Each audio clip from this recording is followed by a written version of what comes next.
नमस्कार दोस्तों, स्वागत है आप सभी का मेरे YouTube चैनल पे। और आज के वीडियो में हम लोग शुरू करने वाले हैं एक नया टॉपिक जो कि है बायोलॉजिकल नॉमेनक्लेचर।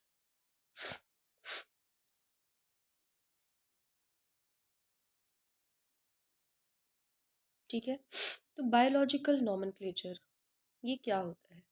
ठीक है, तो it is the universally accepted principles to provide specific name to known organisms.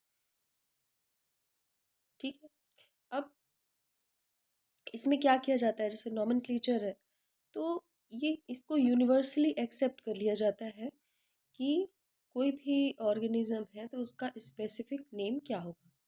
ठीक है, each name has two components. अब इसमें दो कंपोनेंट होते हैं मेनली। एक को बोला जाता है जेनेरिक नेम, जिसको हम लोग क्या बोलते हैं, जीनस। और दूसरा होता है स्पेसिफिक एपिथेट, जिसको हम लोग बोलते हैं स्पीशीज। ठीक है, तो ये दो चीज़ें हैं जो हमें ध्यान रखनी है।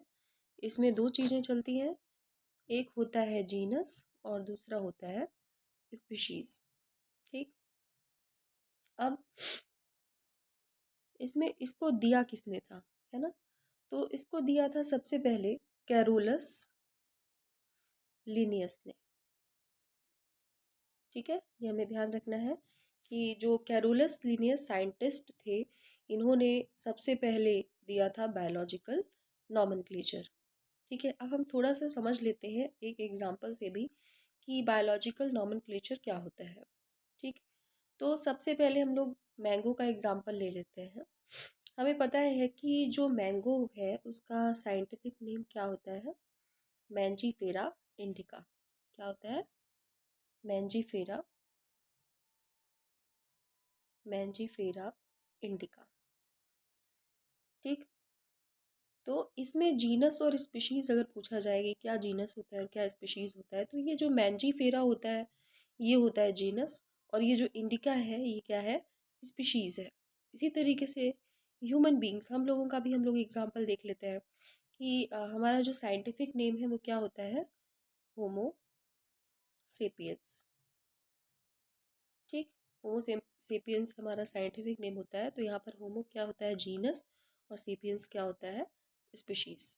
ठीक है, तो इस तरीके से बायोलॉजिकल नॉमेनक्लेचर जो है वो रखा जाता है। ठीक है, अब हम कुछ यूनिवर्सल रूल जो है बायोलॉजिकल नॉमेनक्लेचर के लिए वो भी देख लेते हैं। ठीक है, तो इसमें सबसे पहला जो रूल है ये क्या है, सबसे पहला रूल होता है biological names are generally in Latin and written in italics. ठीक है, ये लैटिन में होते हैं और किस में लिखे जाते हैं, इटैलिक्स में लिखे जाते हैं। ठीक है, दूसरी चीज, the first word in a biological name represents the genus, while the second component denotes the specific epithet। ये हम लोग ऑलरेडी डिस्कस कर चुके हैं कि उनमें जो पहला वर्ड होगा वो जीनस होगा, हमेशा ही होगा, और दूसरा जो वर्ड होगा वो क्या होगा, स्पीशीज होगा। इसमें भी कोई डाउट नहीं है। ठीक है, थर्ड पॉइंट हम लोग देखते हैं। थर्ड पॉइंट है both the words in biological name when and handwritten are separately underlined or printed in italics। ठीक है, अब बायोलॉजिकल नेम में ये दोनों ही वर्ड जब हैंड रिटन होते हैं तो ये क्या किए जाते हैं, अंडरलाइंड होते हैं, और किस में प्रिंट होते हैं, इटैलिक्स में प्रिंट होते हैं। ठीक है, तो अंडरलाइंड भी होते हैं, ये भी हम लोग, इस पॉइंट को भी हमें ध्यान में रखना है। ठीक है, इसके बाद एक फोर्थ पॉइंट भी है जो हमें ध्यान रखना है। इसका फोर्थ पॉइंट होता है the first word denoting the genus starts with capital letter. जो पहला लेटर था, जैसे हमने किसकी बात की थी, मैंजीफेरा इंडिका की, तो उसमें जो पहला लेटर होगा वो किस में होगा, कैपिटल में होगा। कैसा होगा, कैपिटल में होगा। While the specific epithet starts with small letter, है ना, और जो दूसरा होगा वो किससे होगा, स्मॉल लेटर से स्टार्ट होगा। मतलब पहला मैंजीफेरा का एम जो होगा वो एम कैपिटल से होगा। ठीक है, और इंडिका का आई जो होगा वो किससे शुरू होगा, स्मॉल लेटर से शुरू होगा।